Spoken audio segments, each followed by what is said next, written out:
Hi learners, welcome to the class. आज की इस क्लास में हम लोग कम्युनिकेशन करने वाले हैं। यूनिट नंबर 4 जो कम्युनिकेशन का होगा, और ये आपका पेपर 1 का है। ठीक है, पेपर 1 का यूनिट नंबर 4 है और ये सेकंड क्लास है कम्युनिकेशन का, सेकंड रिवीजन क्लास। जो भी लर्नर्स जो है नेट, जेआरएफ और सेट की प्रिपरेशन कर रहे हैं और 2024 में एग्जाम देने वाले हैं, वो सभी को ये चैनल मीन्स ये क्लास से हेल्प हो सकता है। ठीक है, और अगस्त या सितंबर में अगर एग्जाम देने वाले हो तो हेल्प हो सकता है। चैनल को सब्सक्राइब कर लो सो दैट सारे ही अपडेट्स आपको मिल सके। और हमारा टेलीग्राम का चैनल भी है और डिस्क्रिप्शन में सारे क्लासेस के लिंक ऑलरेडी अटैच है, तो आपको कोई भी क्लास चाहिए आप इजीली विजिट कर सकते हो। माय नेम इज निधि साइनी। मैं आपको पेपर 1 और साथ साथ पेपर 2 दोनों की ही प्रिपरेशन कराती हूँ। Our paper 2 is commerce and paper 1 तो सभी का जनरल पेपर है। ठीक है, अब हम चलते हैं, हमें जहाँ से स्टार्ट करने का था, दैट इज 108 पेज नंबर। ठीक है, तो 108 पेज नंबर पे आ गए। अभी लास्ट क्लास में हमने इंटरैक्टिव मॉडल के बारे में समझा था। इंटरैक्टिव मॉडल क्या होता है, इसका मीनिंग देखा था हमने। अभी हमें स्टार्ट करना है Osgood Schramm model of communication. Osgood Schramm model of communication जो है, जिसको हम लोग सर्कुलर मॉडल या फिर कन्वर्जेंस मॉडल भी बोलते हैं, याद रखना। ऑस्गुड स्कैलम मॉडल ऑफ कम्युनिकेशन को हम लोग सर्कुलर मॉडल और कन्वर्जेंस मॉडल भी बोलते हैं।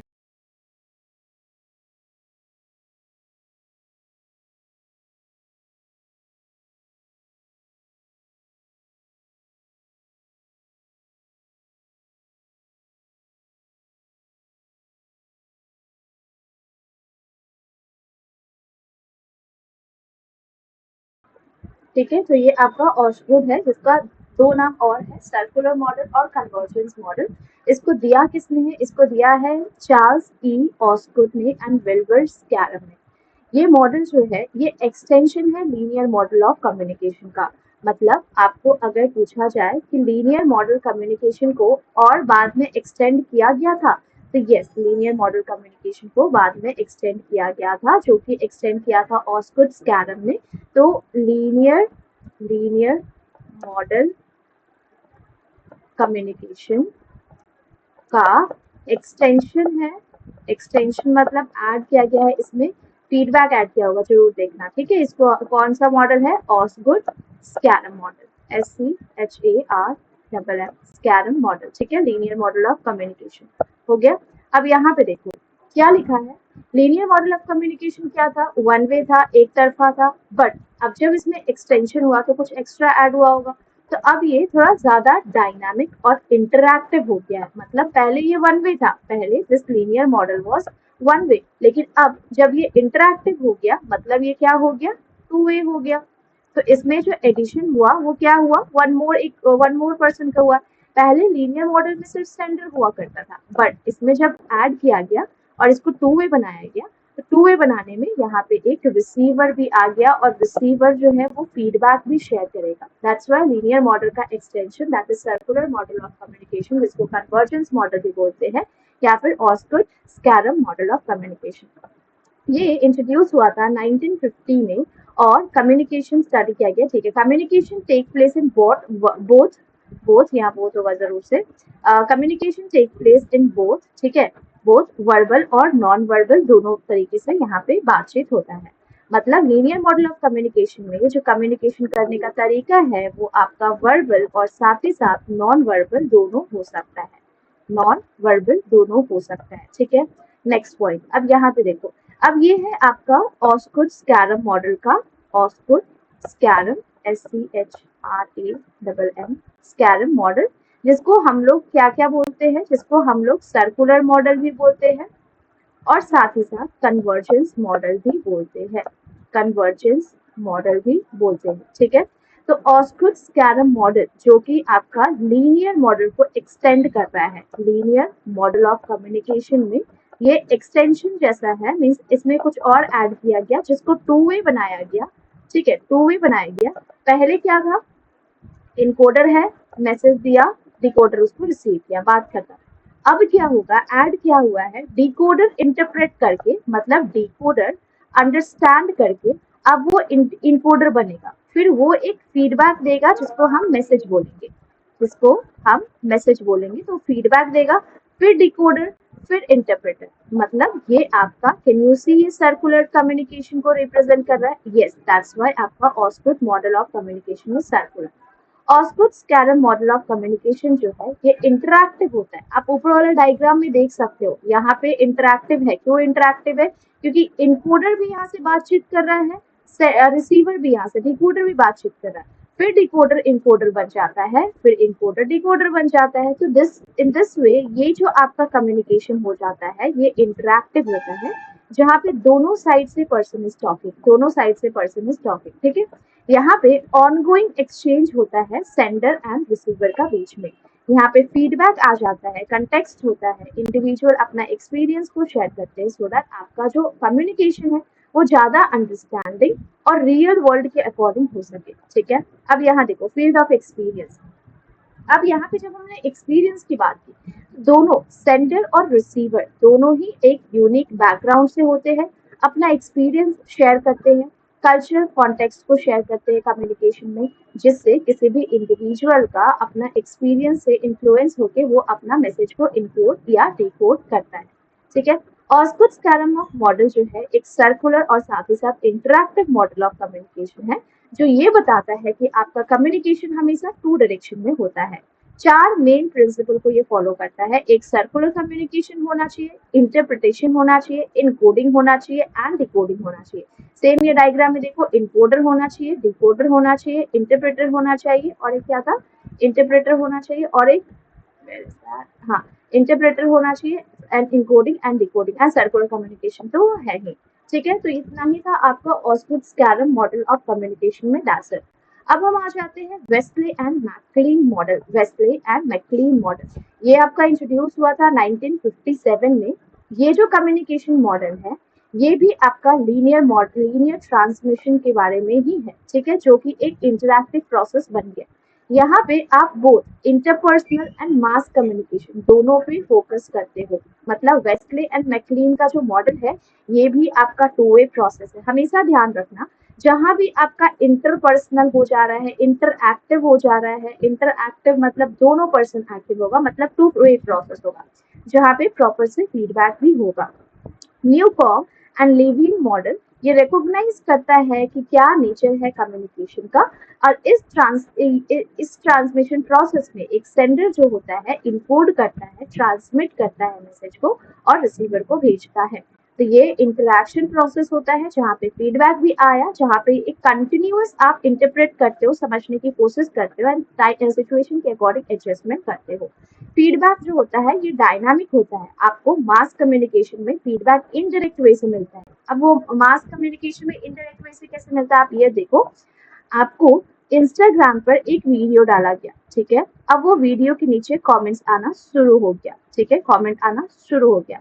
अब एक बात बताओ, यहाँ पे ये जो कमेंट आ रहा है, ये कमेंट आ रहा है, ये आपको इनडायरेक्ट वे से और साथ ही साथ स्लो मिलता है, क्योंकि जब आपने ये मान लो वीडियो डाला 2 दिन पहले, और मुझे जब टाइम मिलेगा तब मैं ये वीडियो देखूंगी, और जब मुझे लगेगा कि मुझे कमेंट करना चाहिए तब मैं कमेंट करूंगी।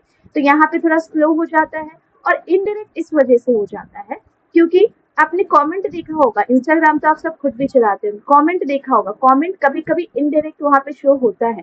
तो इंटरपर्सनल कम्युनिकेशन में लेकिन क्या हो जाता है, इंटरपर्सनल कम्युनिकेशन जहाँ पे दो पर्सन बातचीत कर रहे हैं एक दूसरे से, ठीक है, दो पर्सन बातचीत कर रहे हैं। अब एक बात सोचो, ये कुछ बोला तुरंत ये कुछ रिप्लाई दिया, फिर ये कुछ बोला फिर ये कुछ रिप्लाई दिया, तो यहाँ पे आपका एक फास्ट कम्युनिकेशन होता है, साथ ही साथ आप डायरेक्टली पॉइंट करके बोलते हो, उसको रिप्लाई देते हो, ठीक है। तो इंटरपर्सनल कम्युनिकेशन में आपका डायरेक्ट एंड फास्ट फीडबैक होता है। ये जो मॉडल है ये आपका न्यूआंस्ड व्यू कम्युनिकेशन होता है, जो इंटरैक्टिव कंटेक्स्ट के पे डिपेंड करता है, और इसमें अलग अलग क्वालिटीज भी है, ठीक है। जैसे कि वेस्ले एंड मैकक्लीन का ये डायग्राम के हेल्प से आप समझ सकते हो। वेस्ले एंड मैकक्लीन कम्युनिकेशन मॉडल, जहाँ पे x जो है, x जहाँ भी x लिखा है that means x1 x1 x1 x2 x3 x, ये सब x क्या रिप्रेजेंट कर रहा है, इन्वायरमेंट को रिप्रेजेंट कर रहा है, जो हमेशा कम्युनिकेशन करते समय प्रेजेंट रहते हैं, जो हमेशा कम्युनिकेशन करने समय भी प्रेजेंट रहते हैं। ए जो है ये सेंडर को रिप्रेजेंट कर रहा है। सी जो है गेट कीपर। अब ये गेट कीपर क्या होता है हम लोग देख लेंगे आगे में, ये गेट कीपर को रिप्रेजेंट कर रहा है। और बी जो है ये रिसीवर को रिप्रेजेंट कर रहा है, रिसीवर को, ठीक है। एफ, एफ कहाँ है, this is F, this is F, मतलब एफ क्या रिप्रेजेंट कर रहा है, फीडबैक। देखो जो आपका फीडबैक यहाँ से यहाँ पे आ रहा है, यहाँ से इधर में आ रहा है फीडबैक, राइट। और x1 that is sensory experience, x2 that is आपका सेंडर का objective orientation, x3 that is आपका रिसीवर का ओरिएंटेशन। तो यही वेस्ले मैकलीन मॉडल है जिसमें आप देखोगे कि ये इंटरैक्टिव प्रोसेस होता है। लीनियर मॉडल को थोड़ा और मतलब अच्छे से बताता है, जिसमें फीडबैक भी होता है प्रॉपर तरीके से, कंटिन्यूअस होता है, स्लो होता है, स्लो तब होगा कम्युनिकेशन में, आपको रिस्पॉन्स स्लो तब मिलेगा जब ये आपका मास कम्युनिकेशन में हो जाएगा, मास कम्युनिकेशन होगा तब। और फास्ट तब होगा जब ये आपका इंटरपर्सनल होता है, फास्ट इंटरपर्सनल।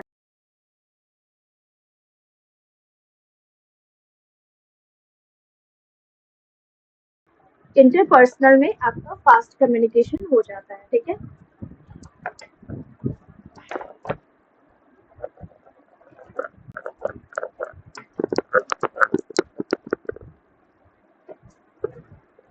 ओके, इंटरपर्सनल में that is a fast communication हो जाता है। नेक्स्ट, अब वेस्ले एंड मैकलीन का तो हो गया। अब हम आ जाते हैं ट्रांजैक्शनल मॉडल ऑफ कम्युनिकेशन पे।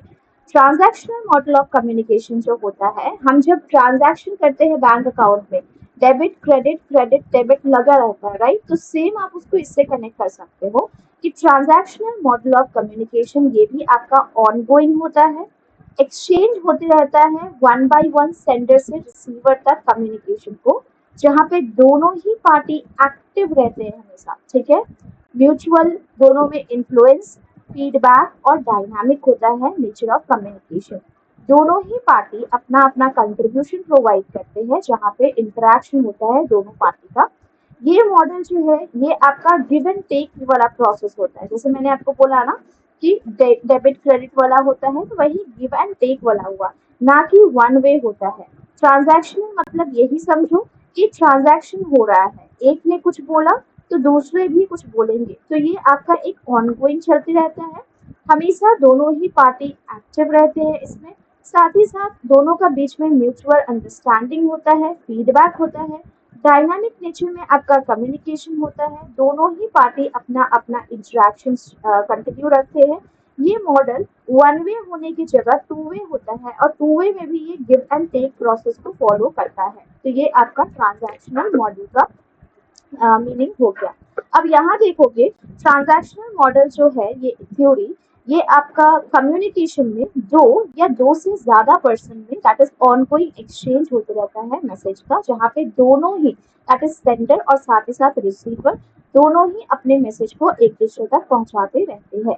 तो ट्रांजैक्शनल मॉडल ऑफ कम्युनिकेशन आपका एक प्रोसेस है जो कि आपका टू और मोर पर्सन के बीच में होता है। ऑनगोइंग एक्सचेंज होता है मैसेज का, जहां दोनों ही सेंडर और साथ ही साथ रिसीवर अपना मैसेज को कम्युनिकेट करते हैं। इस प्रोसेस में पीपल अपना अंडरस्टैंडिंग को शेयर करते हैं, एक कंसिस्टेंट कम्युनिकेशन बना के रखते हैं, ठीक है, किसी स्पेसिफिक टॉपिक पे। जैसे example face to face communication. Face to face communication आपका ट्रांजैक्शनल कम्युनिकेशन के अंदर काउंट होगा, क्योंकि यहाँ पे आप नॉन वर्बल तरीके से भी अपने बॉडी लैंग्वेज, फेस का एक्सप्रेशन से भी बात करते हो और साथ ही साथ अपने मैसेज को कन्वे करते हो। यहाँ पे दोनों सेंडर और रिसीवर दोनों ही हमेशा एक्टिव रहता है और फीडबैक अपने आइडियाज के साथ भी शेयर करता है। तो transactional model of communication describe करता है कि कम्युनिकेशन दो वे होता है, टू वे होता है, जहाँ पे दो पर्सन या दो से ज्यादा पर्सन हो सकते हैं। ये एक इंटरैक्टिव प्रोसेस होता है within social, relational and cultural context. Transactional model of communication best होता है, best exemplified by two model. Barlin's model describe करते हैं communication को as a complex and multi-layer. Barlin model भी हम लोग देखेंगे। बार्लिन मॉडल जो है ये क्या बोल रहे हैं कि कम्युनिकेशन बहुत ही कॉम्प्लेक्स और मल्टी लेयर्ड होता है। यहाँ पे फीडबैक भी होता है, जहाँ पे सेंडर मैसेज रिसीव करता है, सेंडर बन जाता है, रिसीवर जब वो मैसेज रिसीव करता है, फीडबैक रिसीव करता है, ठीक है। और डांस हेलिकल मॉडल ये भी आपका एक कम्युनिकेशन मॉडल में है। डांस हेलिकल मॉडल ये आपका दूसरा एग्जाम्पल है जो बताता है कि कम्युनिकेशन कंटिन्यूअस और डायनामिक होता है, डे बाय डे वो बढ़ते ही जाता है, और नॉन लीनियर होता है। नॉन लीनियर मतलब लीनियर मतलब वन वे हुआ, लीनियर मतलब क्या हुआ, वन वे, लीनियर मतलब वन वे हुआ, तो आपका नॉन लीनियर मतलब क्या हो गया कि वन वे नहीं है, मतलब टू वे है या टू से ज्यादा है, टू वे और मोर देन टू वे, है ना, और more than two way, more than two way, समझ में आया, मोर देन टू वे, ठीक है। अब ये तो चलो ठीक है, नोट्स की शीट है। अब हम आ जाते हैं हमारा लाइक ये कौन सा मॉडल था, हाँ ट्रांजैक्शनल मॉडल कंप्लीट हो चुका है, ट्रांजैक्शनल इंटरैक्टिव ये सब हो चुका है। अब यूजीन वाइट मॉडल पे आ जाते हैं। यूजीन वाइट मॉडल जो है ये भी आपका एक ट्रांजैक्शन मॉडल ऑफ कम्युनिकेशन को रिप्रेजेंट करता है, जो 1960 में आया था। ये आपका एक सर्कुलर प्रोसेस है जहाँ पे कम्युनिकेशन जो होता है इस मॉडल के अकॉर्डिंग आपका सर्कुलर प्रोसेस के जैसा होता है बिटवीन सेंडर एंड रिसीवर। इसमें आपका फीडबैक होता है यूजीन मॉडल में, याद रखना यूजीन ई से यूजीन, एफ फॉर फीडबैक, तो ई एफ सॉरी ई से Eugene, F for feedback, E F, ठीक है, एफ फॉर फीडबैक। तो इस मॉडल ऑफ कम्युनिकेशन में फीडबैक बहुत ही इंपॉर्टेंट होता है, क्योंकि यही यही कम्युनिकेशन मॉडल को रिप्रेजेंट करता है। ये ट्रांजैक्शन मॉडल होता है। इस मॉडल में आप ट्रांजैक्शन मॉडल, इसको हम ट्रांजैक्शन मॉडल कह सकते हैं, क्योंकि फीडबैक की वजह से ये कंटिन्यूअसली चलते रहता है, कम्युनिकेशन प्रोसेस कंटिन्यूअसली होते रहता है। तो टोटल आप समझ जाना कि टोटल जो है 8 स्टेजेस है आपका ओरल कम्युनिकेशन प्रोसेस का, ठीक है। ये यूजीन का हो गया। अब ये समझो कि हम जो ओरल कम्युनिकेशन करते हैं ना, मतलब बोल करके जो कम्युनिकेशन करते हैं, उसमें टोटल 8 स्टेजेस होता है। कितना स्टेजेस होता है? 8 स्टेजेस। सबसे पहले हम सोचते हैं कि हमें बोलना क्या है, फिर सिंबल्स के हेल्प से बोलते हैं, मतलब वर्ड्स के हेल्प से, सिंबल्स के हेल्प से हम एक्सप्लेन करते हैं, फिर एक्सप्रेस करते हैं, ट्रांसमिट करते हैं, मतलब सेंड करते हैं, चैनल के हेल्प से ट्रांसफर करते हैं, रिसीवर उसको रिसीव करता है, डिकोड होता है, फीडबैक होता है, फिर मॉनिटरिंग होती है जिसमें हम समझते हैं कि सामने वाले पार्टी को हमारा मैसेज समझ में आया या नहीं समझ में आया, ठीक है। तो ओरल कम्युनिकेशन प्रोसेस में टोटल 8 स्टेजेस होता है। थिंकिंग, सिंबलाइजिंग, थिंकिंग, सिंबलाइजिंग, सबसे पहले सिंबलाइजिंग नहीं होगा, सबसे पहले थिंकिंग होगा, याद रखना। अगर प्रोसेस अगर स्टेजेस पूछ लिया जाता है तो कंफ्यूज मत होना कि सबसे पहले माइंड में तो सिंबल आएगा, नहीं। सबसे पहले थिंक करोगे, उसके बाद सिंबल में उसको चेंज करोगे, एक्सप्रेस करोगे, फिर ट्रांसमिट करोगे, फिर रिसीवर उसको रिसीव करेगा, डिकोड करेगा रिसीवर, फिर फीडबैक होगा, फिर मॉनिटरिंग होगा, ठीक है। तो ये टोटल आपका 8 आपका कम्युनिकेशन प्रोसेस है। कम्युनिकेशन जो है आपका एक सीक्वेंस में होता है, दैट्स व्हाई इसको सीक्वेंशियल प्रोसेस बोलते हैं ऑफ इंटरेक्शन। अब ये मॉडल ने ये नोट किया है कि हमें एक्टिवली रोल भी प्ले करना होता है, रिसीवर को भी एक्टिव रहना होता है, सो दैट आपका कम्युनिकेशन प्रोसेस कंटिन्यूअसली हो सके। चलो ये हो गया यूजीन मॉडल ऑफ कम्युनिकेशन। पहले सोचेंगे, थिंकिंग, फिर सिंबलाइज करेंगे, फिर एक्सप्रेस करेंगे, फिर ट्रांसमिट करेंगे, फिर रिसीवर उसको रिसीव करेगा, डिकोडिंग होगा, फीडबैकिंग होगा, फिर मॉनिटरिंग होगा, फिर ये सोचने वाला जो पहले सेंडर था वो रिसीवर बन जाएगा। तो इस तरीके से ये भी आपका एक ट्रांजैक्शनल मॉडल को रिप्रेजेंट करता है, जिसका मतलब हुआ कि ये भी आपका एक सर्कुलर मॉडल को रिप्रेजेंट कर रहा है, सर्कुलर मॉडल को रिप्रेजेंट कर रहा है। सेम यहाँ लिखा है, thinking, symbolising, expression, transmitting, transmitting, receiving, decoding, receiving, decoding, feedbacking and then monitoring, ठीक है। अब हम आ जाते हैं हेलिकल, जो नाम अभी ऊपर पढ़ा था ना एग्जाम्पल में, हेलिकल डांस मॉडल। तो फ्रैंक डांस नाम के एक पर्सन है जिन्होंने हेलिकल मॉडल ऑफ कम्युनिकेशन दिया 1967 में, जिन्होंने इसका नाम रखा डांस हेलिक्स, हेलिक्स, ठीक है, कम्युनिकेशन मॉडल। ये जो मॉडल है ये बताता है आपको कि हेलिक्स क्या होता है ना, ये देखो, दिस इज द हेलिक्स, ये वाला की हेल्प से हम एक छोटे पॉइंट से बात को स्टार्ट करते हैं, वो धीरे धीरे बढ़ करके इतना वाइड हो गया है, राइट। तो this is the dance helical model of communication, जो इनिशियल में आपका एक छोटा बात रहता है, धीरे धीरे वो इवॉल्व मीन्स इंक्रीज होते जाता है, फिर डायनामिक प्रोसेस को फॉलो करता है, मीन्स चेंज होते जाता है एनवायरमेंट के अकॉर्डिंग। तो कम्युनिकेशन हमेशा ही स्मॉल सर्कल से स्टार्ट होता है, धीरे धीरे वो एक्सपैंड करता है, और आपका आप थोड़ा ज्यादा पर्सनल इंफॉर्मेशन भी शेयर करने लगते हो, फिर थोड़ा ज्यादा कंफर्ट जोन में आ जाते हो। तो ये मॉडल जो है ये आपका लीनियर और सर्कुलर एलिमेंट दोनों का कॉम्बिनेशन है, लीनियर और सर्कुलर मॉडल दोनों का कॉम्बिनेशन है जो कि आपको आइडियाज, लिनियरिटी, सर्कुलरिटी, इंडिविजुअलिटी कम्युनिकेशन में शो करता है। तो हेलिकल कॉन्सेप्ट सिग्निफाई करता है कि हमारे कम्युनिकेशन में कंटिन्यूअस ग्रोथ होते रहता है, एक्सटेंड होते रहता है कम्युनिकेशन, एंड वो स्पाइरल की तरह होता है जिसको हम हेलिक्स बोलते हैं।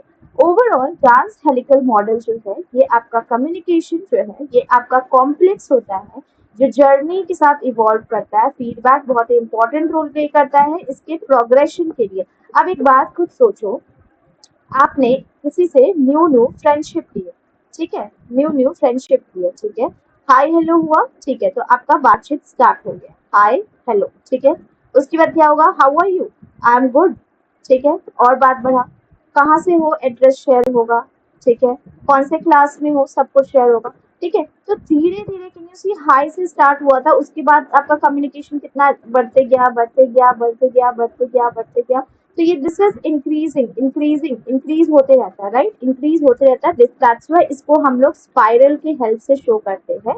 एंड डांस हेलिक्स बोलते हैं क्योंकि फ्रैंक डांस ने इसको प्रोवाइड किया है, ठीक है।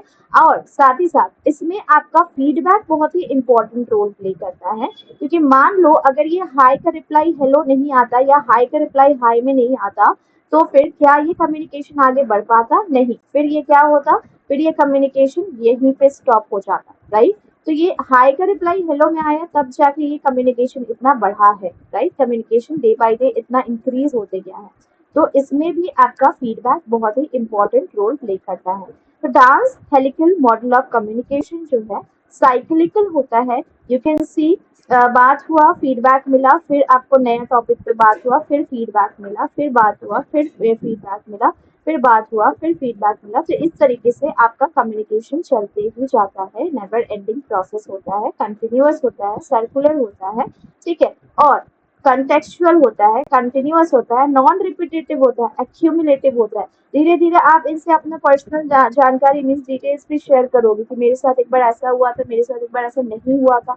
तो डांस मॉडल जो है ये डिपिक्ट करता है कि कम्युनिकेशन आपका एंडलेस है, कभी एंड नहीं होता है, धीरे धीरे इंक्रीज होता है और कॉम्प्लेक्स होते जाता है, ठीक है। तो देख सकते हो हेलिकल मॉडल ऑफ कम्युनिकेशन, पहले वी वर अ बेबी, हम बच्चे थे, ठीक है, फिर हम एक किड बने, ठीक है, फिर हम स्कूल जाना शुरू किए, स्कूल जाने के बाद फिर हमने लाइक क्या जॉब वगैरह लेना शुरू किया, हमें जॉब मिली, फिर हमारी शादी हो गई, शादी हो गई, फिर हमारे बच्चे हो गए, फिर उस बच्चे को स्कूल भेजो, फिर उसको स्कूल भेज के उसको अच्छा इंसान बनाओ, अच्छा इंसान बनाओ इस तरीके से सबको रिस्पेक्ट कर सके, फिर उसको भी जॉब मिलेगा, फिर उसकी भी शादी होगी। तो इस तरीके से ये जो लाइफ है इन्फिनिटी चलते रहता है ना, life cycle.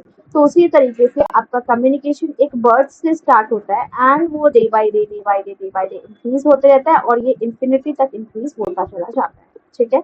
Berlin transaction model, जो नाम अभी आपने ऊपर में देखा था, बार्लिन ट्रांजैक्शन मॉडल, 1917 में डीन बार्लिन जो है इन्होंने ट्रांजैक्शनल कम्युनिकेशन मॉडल प्रोवाइड किया, जहाँ पे सेंडर और रिसीवर दोनों ही अपने रोल को एक्सचेंज करते हैं एक दूसरे के साथ। मतलब ये क्या हो गया, आप ऐसे लिख लो कि ये जो बार्लिन मॉडल ऑफ कम्युनिकेशन है, बार्लिन मॉडल ऑफ कम्युनिकेशन जो है, बार्लिन मॉडल ऑफ कम्युनिकेशन क्या बताता है कि ये एक ऐसा, मैं सबसे पहले तो ये ट्रांजैक्शनल मॉडल को इंट्रोड्यूस किए, ट्रांजैक्शनल मॉडल को, ठीक है। साथ ही साथ इन्होंने बोला कि ट्रांजैक्शनल मॉडल तो ठीक है, बट यहाँ पे एक जो सेंडर है और यहाँ पे एक जो रिसीवर है जो मैसेज को रिसीव कर रहा है, मतलब ये हो गया आपका सेंडर और ये हो गया आपका रिसीवर। मीन्स जब ये मैसेज को सेंड कर रहा है तब ये बन गया है आपका सेंडर, और जब ये मैसेज को रिसीव कर रहा है तब ये बन गया रिसीवर। अब एक बात बताओ, अब आपको रोल बहुत क्लियर है दोनों का कि एक जन सेंडर है और एक जन रिसीवर है, ये हमें दोनों का रोल बहुत ही ज्यादा क्लियर है, ठीक है। अब होता क्या है, जब रिसीवर ने बात को समझा, अंडरस्टैंड किया बात को, ठीक है, समझ के उन्होंने अपना फीडबैक सोचा भेजने को। तो मैंने क्या बोला, फीडबैक आपको भेजना है, और भेजता कौन है, भेजता है, भेजना का मतलब क्या होता है, सेंड करना। तो जब ये मैसेज सेंड करेगा तो क्या ये सेंडर बन जाएगा, यस।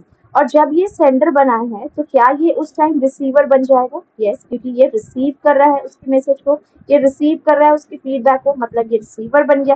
तो कैन आई से कि बार्लिन मॉडल ऑफ कम्युनिकेशन में ये दोनों का रोल जो है ये इंटरचेंज होते रहता है, इंटरचेंज होते रहता है, दोनों का बीच में आपस में इंटरचेंज होते रहता है दोनों का रोल।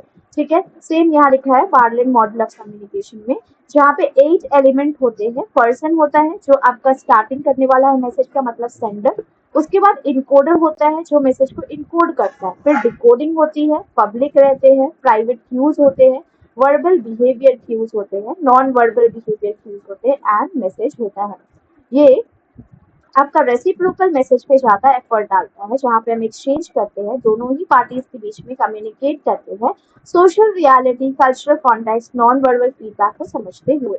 ये सिमिलर होता है इंटरैक्टिव मॉडल ऑफ कम्युनिकेशन पे, जहाँ पे हम न्यू मीडिया पे फोकस करते हैं, टू वे कम्युनिकेशन पे फोकस करते हैं, और ये एक ऐसा प्लेटफॉर्म है जहाँ पे हम इंटरनेट का भी हेल्प लेते हैं, इंस्टाग्राम का हेल्प लिया, इंस्टाग्राम का हेल्प से हो जाता है।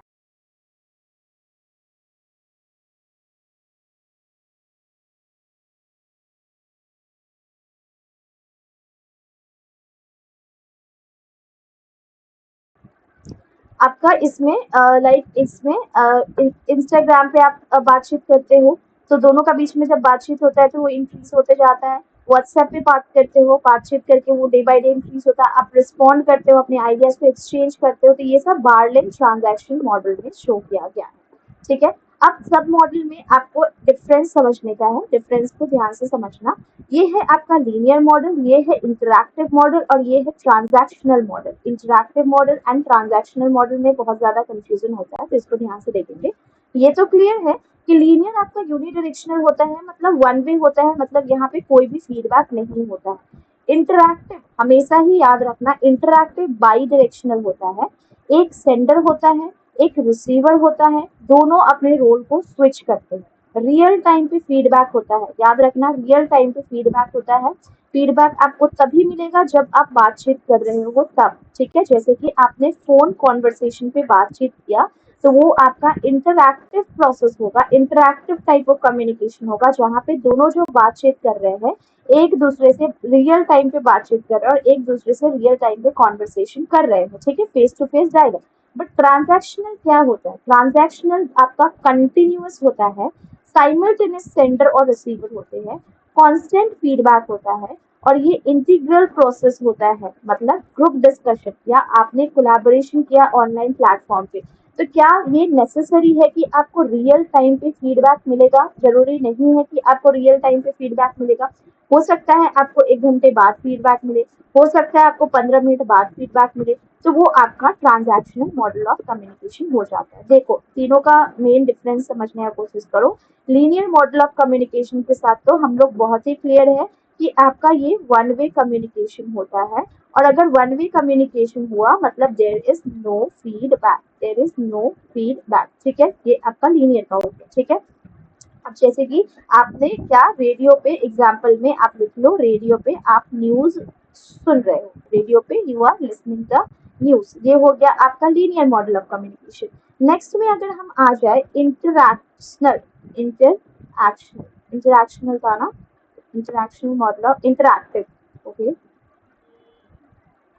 Inter, A C T I B E. अब मैं इसको याद रखने का आपको एक कीवर्ड बताती हूँ।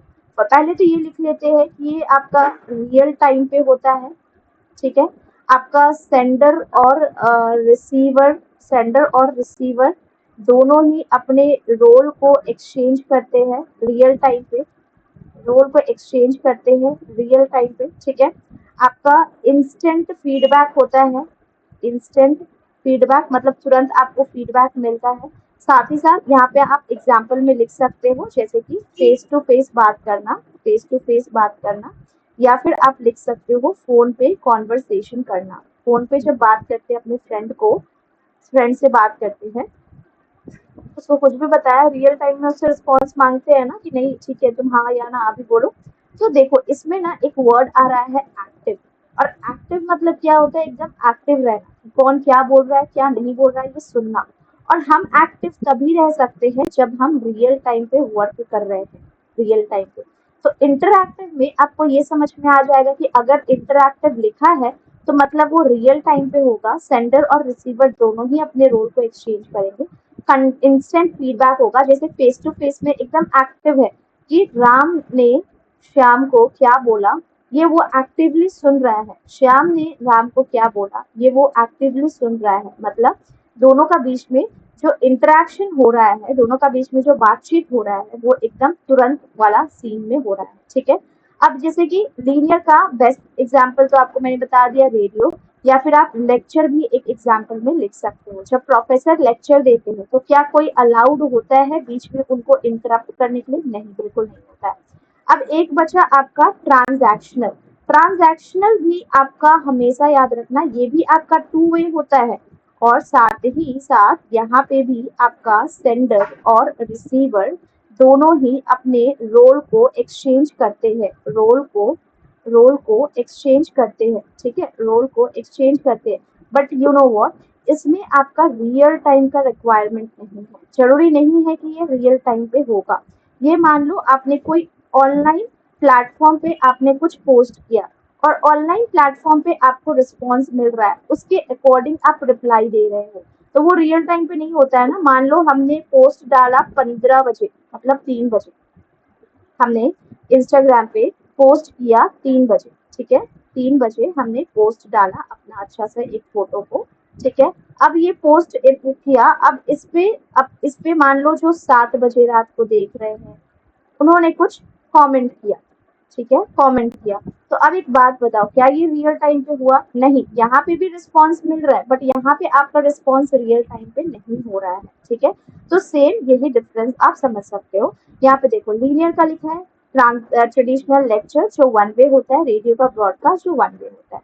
यहाँ पे लीनियर में हमेशा सेंडर ही रिस्पॉन्सिबल होता है मैसेज को इनकोड करने के लिए, सेंड करने के लिए, बस रिसीवर का कोई रोल नहीं है।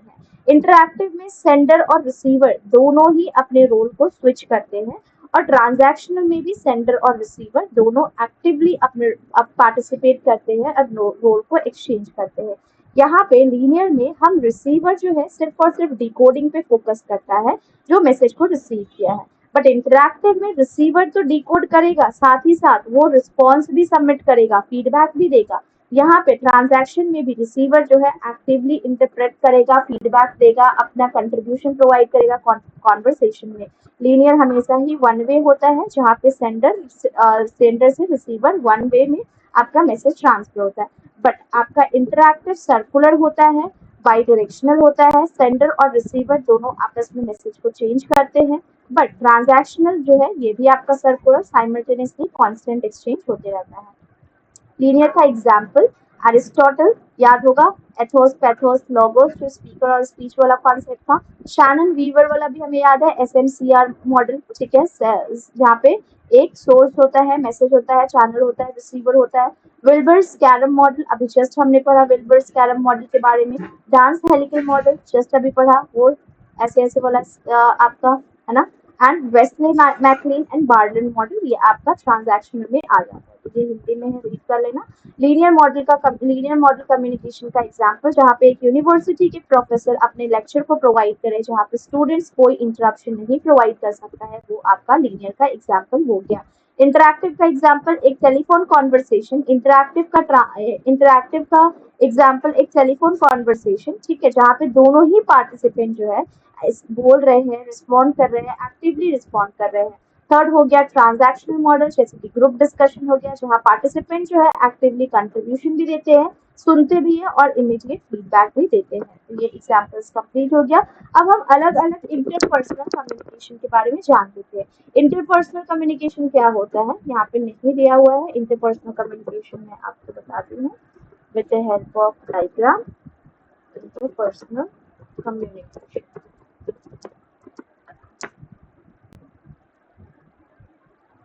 इंटरपर्सनल कम्युनिकेशन, ठीक है।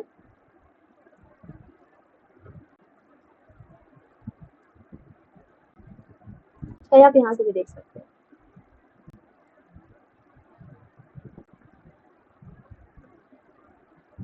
इंटरपर्सनल कम्युनिकेशन प्रोसेस, जिसमें हम एक्सचेंज करते हैं इंफॉर्मेशन को, आइडियाज को, फीलिंग्स को दूसरे पर्सन के साथ। ये आपका अलग अलग मेथड से हो सकता है।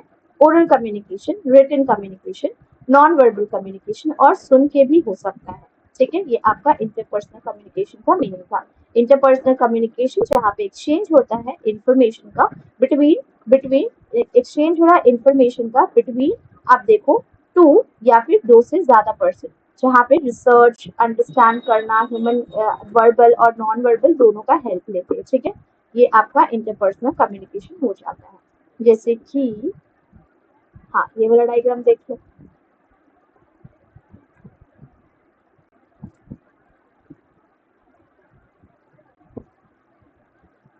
ठीक है, इतना डायग्राम काफी है। इंटरपर्सनल कम्युनिकेशन, जैसे कि हम एक्टिवली सुन रहे हैं क्या कौन बोल रहा है, फ्लेक्सिबिलिटी होती है, लीडरशिप होती है, verbal communication, empathy, conflict resolution, ये सब होता है। तो इंटरपर्सनल कम्युनिकेशन टू वे होता है, प्रॉपरली हम सुनते हैं क्या है क्या नहीं है और रिस्पॉन्ड भी करते हैं। तो अलग अलग टाइप्स ऑफ इंटरपर्सनल कम्युनिकेशन होता है। ठीक है, जिसमें हमें एक एक करके सबको समझने का है। तो टाइप्स ऑफ इंटरपर्सनल कम्युनिकेशन में सबसे पहले आता है आपका लेजिटिमेट पावर। लेजिटिमेट पावर क्या होता है? लेजिटिमेट पावर मतलब आपका, आपके पास क्या अथॉरिटी है। जैसे कि हमारे बॉस के पास अथॉरिटी है कि अगर हमने काम ठीक से नहीं किया तो वो हमें क्या निकाल सकते हैं। Yes, he can throw you out, वो आपको फायर कर सकते हैं। ठीक है, फायर है ना, तो वो आपको बाहर फेंक सकते हैं। ठीक है, वो आपको कंपनी से बाहर निकाल सकते हैं। तो boss can throw you out अगर आपने अच्छा परफॉर्म नहीं किया तब। तो इसको हम लोग लेजिटिमेट पावर बोलते हैं। तो लेजिटिमेट पावर मतलब आपको एक अथॉरिटी दी जाती है, किसी एक इंडिविजुअल को वो पावर दिया जाता है उसके ऑफिशियल पोजीशन के अकॉर्डिंग, जो ऑर्गेनाइजेशन में है उनका, जो आपका फॉर्मल हायरार्की के हिसाब से होता है। अब बताओ एक बात, बॉस तो फॉर्मल हायरार्की में ही टॉप पे आता है ना। जो राइट पर्सन जो होता है वो ही डिसीजन लेता है एंड वो ही आपको ऑर्डर देता है। एंड वो ऑर्डर कैसे दे पा रहा है? वो ऑर्डर आपको लेजिटिमेट पावर की वजह से दे पा रहा है। तो लेजिटिमेट पावर डिपेंड करता है कि आपको सभी ने एक्सेप्ट किया हो और आप विदिन ऑर्गेनाइजेशन वर्क कर रहे हैं। Leadership success often require combination of leadership quality and power basis. अब जैसे कि मान लो एक मैनेजर है कंपनी का जिसके पास लेजिटिमेट पावर है, मतलब प्रॉपर राइट है उसकी पोजीशन के अकॉर्डिंग। अब उसके पास अथॉरिटी है कि वो सबको असाइन कर सकता है टास्क, सबको वर्क दे सकता है कि तुम्हें आज ये करना है, आज ये नहीं करना है। वो डिसीजन ले सकता है कि ये प्रोजेक्ट करने का है, ये प्रोजेक्ट नहीं करने का है। आप टीम को डायरेक्शन दे सकता है कि तुम इस तरीके से काम नहीं करके इस तरीके से काम करो जो ज्यादा बेनिफिट हो सकता है।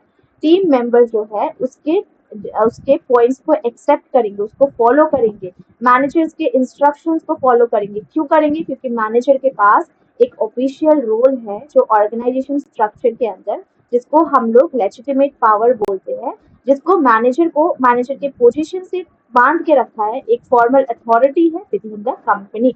जैसे कि मान लो अभी जैसे कि ये ऑफलाइन क्लास होता है, मैं तो ऑनलाइन ले रही हूँ।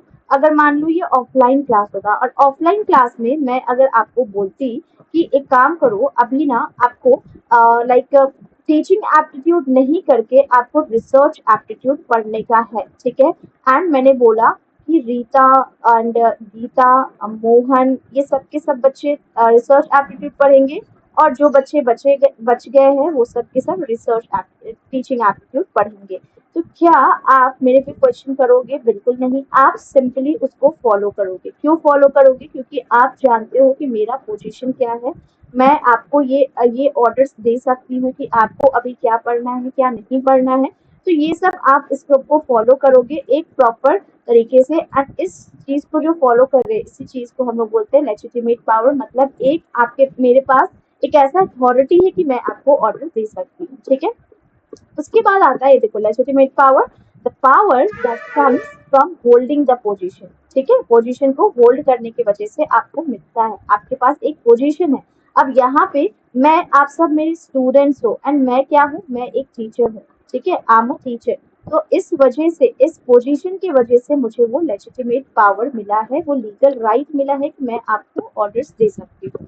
ठीक है, पावर इन पोजीशन जो कि एक फॉर्मल पावर होता है। जैसे कि ये आपका एक पर्सन है जो बैठा हुआ है लेग्स को ऊपर करके, इसके वर्क्स इतने पेंडिंग है, तो अगर ये कंप्लीट नहीं किया तो बीइंग अ बॉस, ये जो बॉस है ये इसको निकाल सकता है। ठीक है, ये इसको बाहर कर सकता है। तो ये इसका लेजिटिमेट पावर है, जो कि एक फॉर्मल ऑर्गेनाइजेशन में फॉर्मल पावर होता है, आपका पोजीशन की वजह से आपको दिया जाता है। रेफरेंट पावर क्या होता है? रेफरेंट पावर मतलब हुआ कि जैसे मान लो कोई एक सेलिब्रिटी है, ठीक है, सेलिब्रिटी, अब उस सेलिब्रिटी के तरफ आप थोड़ा अट्रैक्टेड फील करते हो, आप वो सेलिब्रिटी को फॉलो करना चाहते हो। इनफैक्ट कोई कोई तो गर्ल्स होते हैं, वो उनको जो सेलिब्रिटी पसंद है उनका same to same hair style कराना, लड़के भी करते हैं हेयर स्टाइल कराना, उनके same to same according dress पहनना।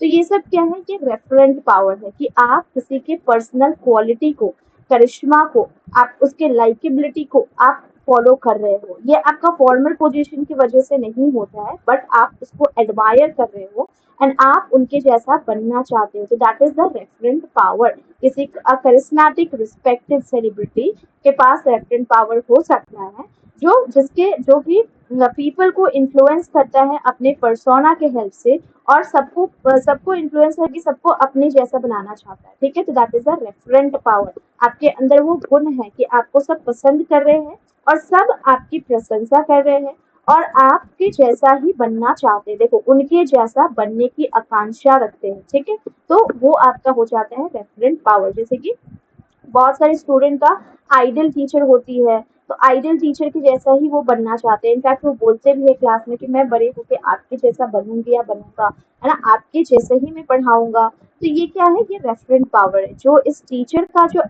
टीचर का जो बिहेवियर है, इससे वो बच्चा क्या हो रहा है? अट्रैक्ट हो रहा है और वो उनके जैसा ही बनना चाहता है। That is the referent power. अब जैसे कि यहाँ पे देखो, ये टॉप लेवल पे पहुंच गया है, तो अब बाकी के जो एम्प्लॉयज है, ये भी इस सबको एक दूसरे को फॉलो करके यहाँ तक पहुंचने की कोशिश कर रहे हैं। तो ये क्या है? ये रेफरेंट पावर है। अब ये एक सेलिब्रिटी है, अब सब इसको इसी को फॉलो कर रहे हैं, इसी का पिक्चर ले रहे हैं, सो दैट इसके जैसा ही बन पाए। This is the referent power. अब रिवॉर्ड पावर क्या होता है? रिवॉर्ड पावर मतलब हुआ कि आपको इन्फ्लुएंस करना, आपको कंट्रोल करना, आपको किसी वैल्यूबल रिसोर्सेज या बेनिफिट प्रोवाइड करके। अब क्या होता है कि आपको ऑफिस में गिफ्ट मिलेगा, और वो गिफ्ट इस वजह से मिलेगा क्योंकि आपने अच्छा परफॉर्म किया है, और आपकी परफॉर्मेंस की वजह से आपको मिलेगा। तो this is the reward power, जहाँ पे आपकी परफॉर्मेंस को, आपके बिहेवियर को कंट्रोल किया जा रहा है, आपको कुछ वैल्यूएबल गिफ्ट या बेनिफिट प्रोवाइड करके। इंडिविजुअल जो कि जिसके पास पावर होता है, वो आपको रिवॉर्ड ऑफर करते हैं, जैसे कि प्रमोशन, या आपको सैलरी बढ़ा देना, या फिर कोई पॉजिटिव रिस्पॉन्स करना। ठीक है, कॉम्प्लायंस या कॉपरेशन के साथ इंकरेज करते हुए। जैसे कि मान लो एक मैनेजर है जिसके पास अथॉरिटी है कि वो आपको आपका सैलरी को बढ़ा सकता है या फिर आपको सैलरी बोनस दे सकता है आपके परफॉर्मेंस के बेसिस पे। तो वो मैनेजर के पास क्या पावर है? रिवॉर्ड पावर है, जो वो रिवॉर्ड पावर को यूज करके आपको कंट्रोल करेगा। आपको कंट्रोल करेगा इस तरीके से कि आप एक्स्ट्रा वर्क करोगे, और आप अगर एक्स्ट्रा वर्क कर रहे हो, आप अगर प्रॉपर वर्क कर रहे हो, तो आपको सैलरी बोनस देगा, और आपको ये बात पता है, इस वजह से आप उस मैनेजर के पीछे लगे हुए हो। ठीक है, तो अपने एम्प्लॉयज को मोटिवेट भी करता है, और रिवॉर्ड पावर जो होता है, ये भी आपका एक प्रॉपर से पावर होता है, रिवॉर्ड पावर, जो कि मैनेजर्स के अंदर है, मान लो, जो कि आपका परफॉर्मेंस के बेसिस पे आपके परफॉर्मेंस को कंट्रोल करके आपको आगे कर सकते हैं। जैसे कि यहाँ देखो, reward power is the ability to give reward. Reward power में हम सामने वाले पार्टी को रिवॉर्ड प्रोवाइड करते हैं, सो दैट हम उनके बिहेवियर में चेंजेस ला सके, या फिर अदर्स दूसरे के बिहेवियर में चेंजेस ला सके। जैसे कि मान लो 10 एम्प्लॉय है, 10 एम्प्लॉय में से मैंने सिर्फ एक एम्प्लॉय को रिवॉर्ड दिया, मैंने सिर्फ एक ही एम्प्लॉय को रिवॉर्ड दिया। ठीक है, इसी को बस रिवॉर्ड मिला है, मान लो। ठीक है, और इसको रिवॉर्ड दिया गया है टीचर की तरफ से कि इसका बेस्ट परफॉर्मेंस है, क्लास में भी बहुत अच्छा परफॉर्म करता है, तो टीचर इसको रिवॉर्ड दे सकती है। तो टीचर के पास कौन सा पावर हुआ? रिवॉर्ड पावर हुआ, रिवॉर्ड पावर। ठीक है, इसके परफॉर्मेंस की वजह से अब बाकी के जो स्टूडेंट्स है, ये सब भी इन्फ्लुएंस होंगे, और ये सब भी चाहेंगे कि नहीं, मैं भी नेक्स्ट टाइम से अच्छा परफॉर्म करूँ, सो दैट मैं भी नेक्स्ट टाइम से यहाँ पे जाकर के मैम से प्राइज ले सकूँ, रिवॉर्ड ले सकूँ। तो रिवॉर्ड पावर जो होता है, जैसे कि पे स्केल हुआ, प्रमोशन हुआ, रिकॉग्निशन हुआ, ये सब आपका रिवॉर्ड पावर का मीनिंग होता है। कोअर्सिव पावर, कोअर्सिव मतलब ही होता है डराना या धमकाना, डराना या धमकाना। तो कोअर्सिव पावर जो है, जिसमें हम थ्रेट, थ्रेट मतलब कहाँ गया? थ्रेट मतलब, एक मिनट, धमकाना, दंड देना, या कोई नेगेटिव नेगेटिव कॉन्सिक्वेंसेस, नेगेटिव परिणाम, इस सब का हेल्प ले रहे हैं, सो दैट हम सामने वाले पार्टी का बिहेवियर में चेंजेस ला सके। तो ये कोअर्सिव पावर होता है। एक ऐसा थ्रेट देना, पनिशमेंट देना या नेगेटिव कंसिक्वेंस जिसके बेसिस पे आपके मन में फियर है, डर है कि मुझे ऐसा मिल सकता है, मेरे साथ ऐसा हो सकता है अगर मैंने ऐसा नहीं किया। तो ये punishment rather than positive reinforcement होता है। जैसे कि मान लो एक मैनेजर है, मैनेजर जो आपको थ्रेट प्रोवाइड करता है कि अगर तुमने पॉलिसीज को फॉलो नहीं किया तो मैं तुम्हें फायर कर दूंगा, मैं तुम्हें निकाल दूंगा। तो वो आपको डरा रहा है कि तुमने अगर कंपनी की पॉलिसी को फॉलो नहीं किया तो मैं तुम्हें निकाल दूंगा। तो ये कौन सा पावर हुआ? ये कोअर्सिव पावर हुआ। कौन सा? Coercive power. तो कोअर्सिव पावर एक टाइप ऑफ पावर है जहाँ पे हम फोर्स करते हैं, थ्रेट या दूसरे किसी कोअर्सन के फॉर्म में अपना रिजल्ट पाने की कोशिश करते हैं। जैसे कि एक सुपरवाइजर है जो सामने वाले पर्सन को थ्रेट प्रोवाइड कर रहा है कि मैं तुम्हें टर्मिनेट कर दूंगा, सस्पेंड कर दूंगा या फिर डिमोट, डिमोट मतलब क्या बोलते हैं, प्रमोशन होता है तो डिमोशन भी होता है ना, तो डिमोट कर दूंगा। ठीक है, तो ये सब आपका कोअर्सिव पावर हुआ, मतलब सारे नेगेटिव पॉइंट्स जो है ये आपका कोअर्सिव पावर में आ जाएगा। ठीक है, ओके। जैसे कि यहाँ पे देखो, ये मॉम अपने बच्चे को डरा रही है कि अगर तुमने ऐसे बिहेवियर दूसरे टाइम पे किया तो आई विल बीट यू, मैं तुम्हें मारूंगी करके। तो अब ये बच्चा डरेगा तो नेक्स्ट टाइम से रिपीट नहीं करेगा।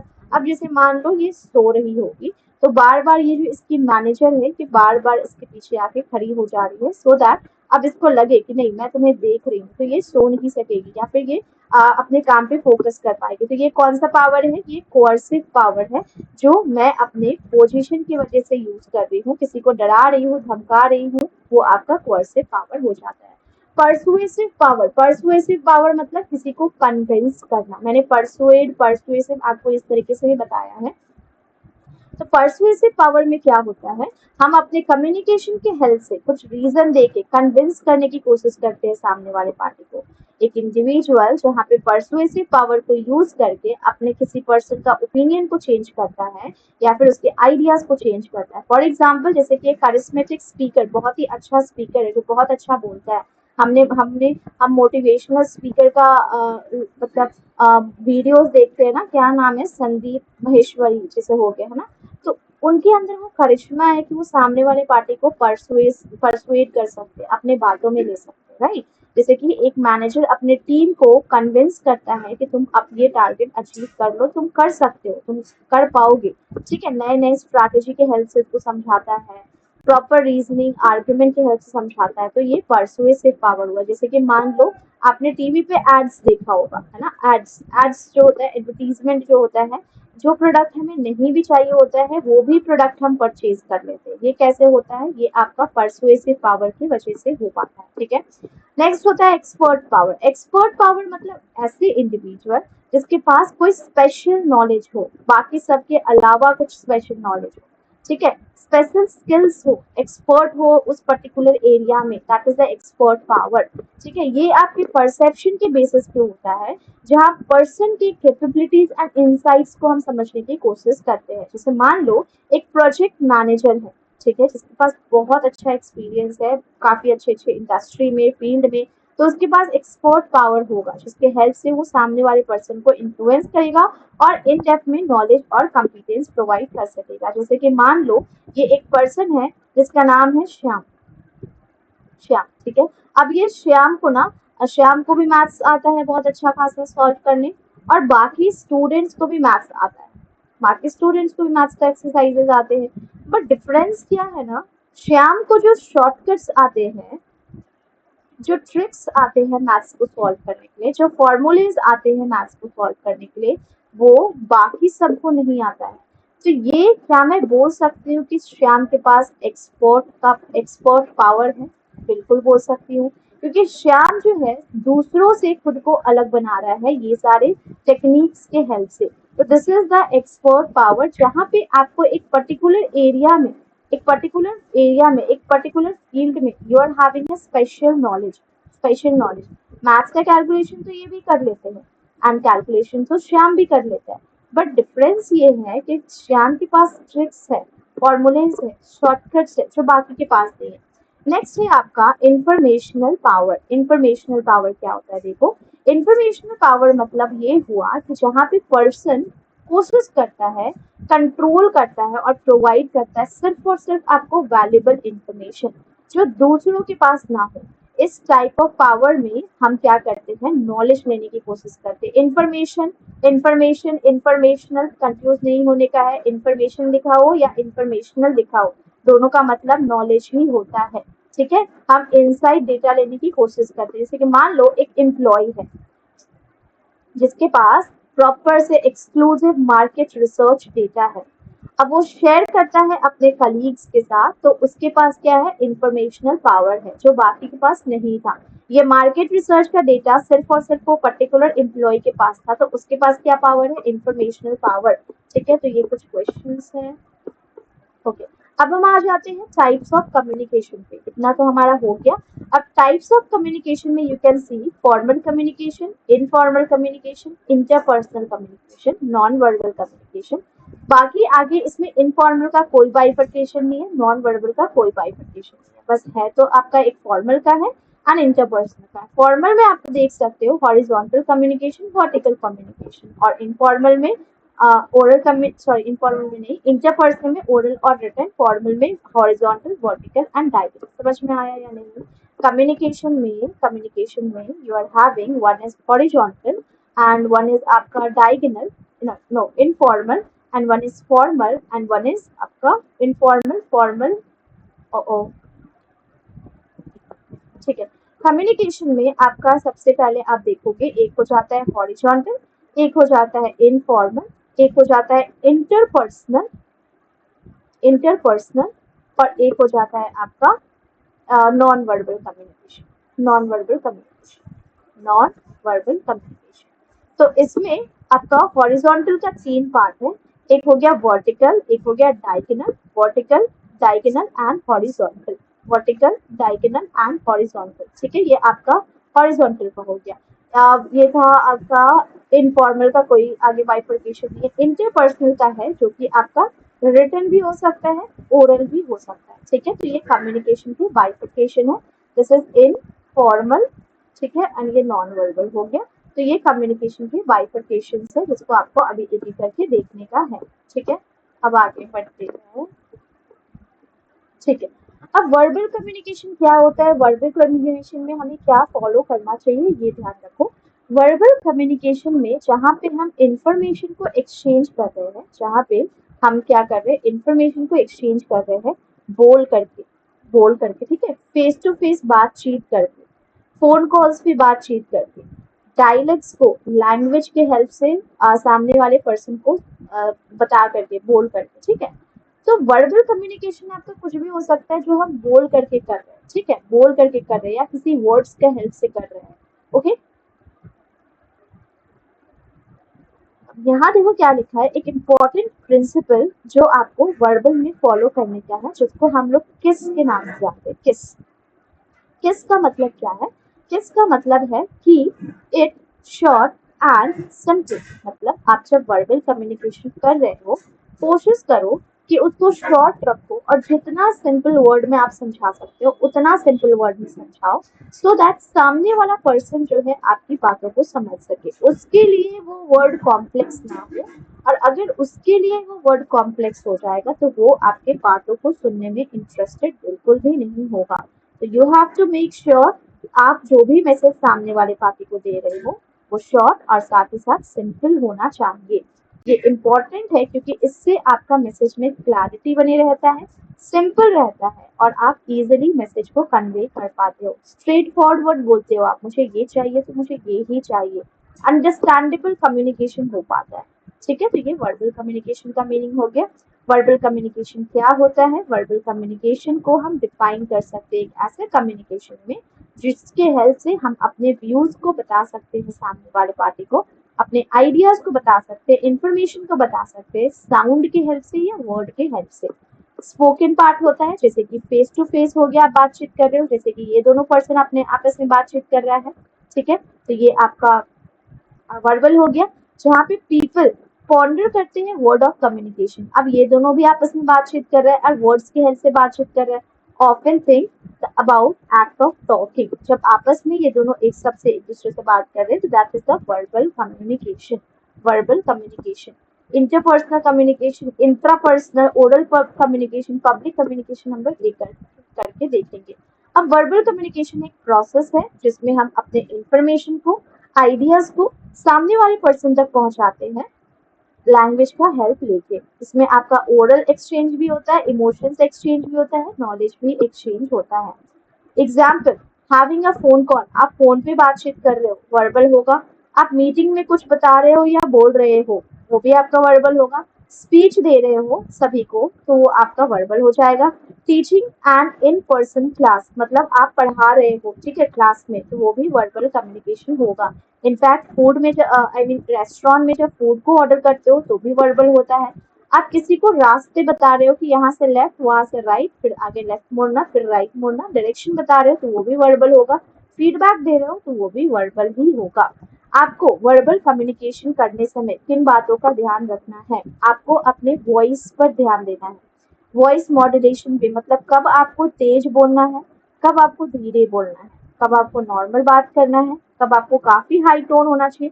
तो ये वॉइस का मॉड्यूलेशन करना, ये आपको वर्बल में ध्यान रखना होगा। टोन का मॉड्यूलेशन करना सेम। आपको सुनना भी है, नहीं तो आप रिस्पॉन्स नहीं कर पाओगे। अगर आप सामने वाले पार्टी का बात ही नहीं सुन रहे हो तो आप रिस्पॉन्स कैसे करोगे? प्रॉपर ह्यूमर भी होना चाहिए उसमें। और आपको ये देखना है कि आप जब बात कर रहे हो तो कहाँ पे आपको थोड़ा रुकने का है, कहाँ पे आपको पॉज लेने का है, कहाँ पे आपको कंटिन्यूअसली बोलने का है। समझ में आया? क्योंकि आप बुक्स में भी जब देखोगे, स्टेटमेंट जब बुक में रहता है तो वहां पे भी आपको प्रॉपर जगह में कहाँ पे comma, full stop, question mark, ये सब आपको हेल्प करता है ये समझने के लिए कि हाँ, अभी वी हैव टू स्टॉप, अभी वी हैव टू कंटिन्यू। ठीक है? तो जब भी हम वर्बली कम्युनिकेट करते हैं, जैसे ये आप फ्रेंड्स है ना बातचीत कर रहे हैं, तो ये वर्बल हुआ। ये मीटिंग वर्बल हुआ। ये दोनों आपस में एक दूसरे से बातचीत कर रहे हैं, वर्बल हुआ। ये वर्ड्स के हेल्प से आपको कुछ बताने की कोशिश कर रहा है, वर्बल हुआ। ये स्पीच दे रहे हैं, वर्बल हुआ। ये मैसेज वर्ड्स की हेल्प से आपको समझाना चाह रहे हैं, वर्बल हुआ। ये फोन कॉल पे बात कर रहा है, ये भी आपका वर्बल हो गया। तो ये सब आपका वर्बल का एग्जाम्पल था।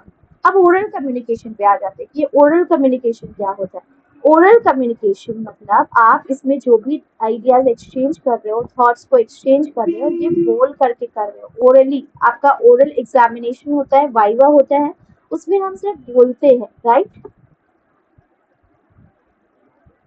तो यहाँ पे आप क्या कर रहे हो? वर्बल एक्सप्रेशन, जैसे कि बोल करके, सुन करके मैसेज को कन्वे कर रहे हो। तो ओरल कम्युनिकेशन आपका फेस टू फेस भी हो सकता है, प्रेजेंटेशन के हेल्प से, इंटरव्यू के हेल्प से, डिस्कशन के हेल्प से, फोन कॉल के हेल्प से।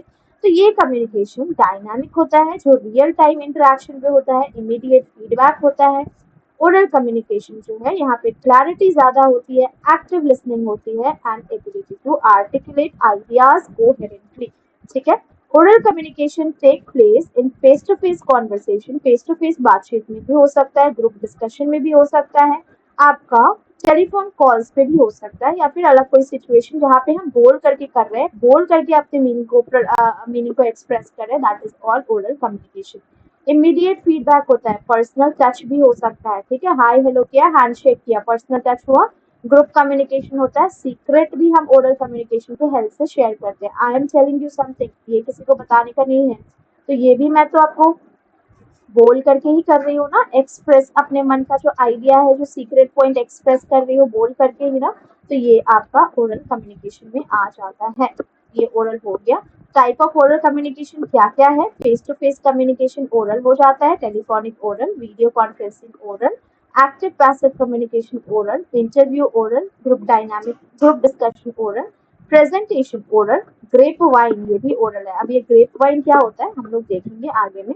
अब कुछ एडवांटेजेस है एंड डिसएडवांटेजेस है ओरल कम्युनिकेशन का। एडवांटेजेस में क्या होता है, हम जब बोल करके आपको कुछ बता रहे हैं तो इससे टाइम सेव होता है। क्यों टाइम सेव होता है? आपने कुछ लिख करके दिया, अब हो सकता है आपने जो वर्ड्स का यूज किया है वो वर्ड्स सामने वाले पर्सन को समझ में नहीं आ रहा, तो क्या आपको फिर से उसको एक्सप्लेन करना होगा इजी वर्ड्स में? यस, आपको उसको फिर से एक्सप्लेन करना होगा इजी वर्ड्स में। जब आप बातचीत कर रहे हो, आप उसको ओरली समझा रहे हो, अब आपको सेम टाइम पे पता लग रहा है कि उसको क्या समझ में आ रहा है, क्या समझ में नहीं आ रहा है। उसी टाइम आप इंस्टेंट अपने कम्युनिकेशन में चेंजेस करते हो, अपने वर्ड्स में चेंजेस करते हो, तो इससे आपका टाइम सेव होता है, कॉस्टिंग भी आपका बचता है, इकोनॉमिकल होता है, personal touch, flexibility, secrecy, group communication effectiveness, but इसका डिसएडवांटेज क्या है? Poor retention. आपको मैंने कुछ बताया और आपको उसको दिमाग में रखने का है, ठीक है, रखने का तो है, बट यू डोंट नो ना कि कब तक वो आपके माइंड में रह पाएगा। आपको बहुत सारा बात जो है आज सुना कल भूल जाते हो, आपके पास उसका कोई रिकॉर्ड नहीं होता है, ना ही कोई लीगल वैलिडिटी होती है। टाइम कंज्यूमिंग, मिसअंडरस्टैंडिंग भी हो सकती है। क्यों मिसअंडरस्टैंडिंग? आज मैंने आपको कुछ बताया, कल मैं आपको कुछ पूछ रही हूँ, आप उसको प्रॉपर तरीके से नहीं बता रहे हो, तो मुझे क्या लगेगा कि आपको तो मेरी बातें ही नहीं समझ में आती है। लेंदी मैसेज हो सकता है, रिस्पॉन्सिबिलिटी लैकिंग हो सकती है, इनफॉर्मल और इम्प्रिसाइज भी हो सकता है ओरल कम्युनिकेशन।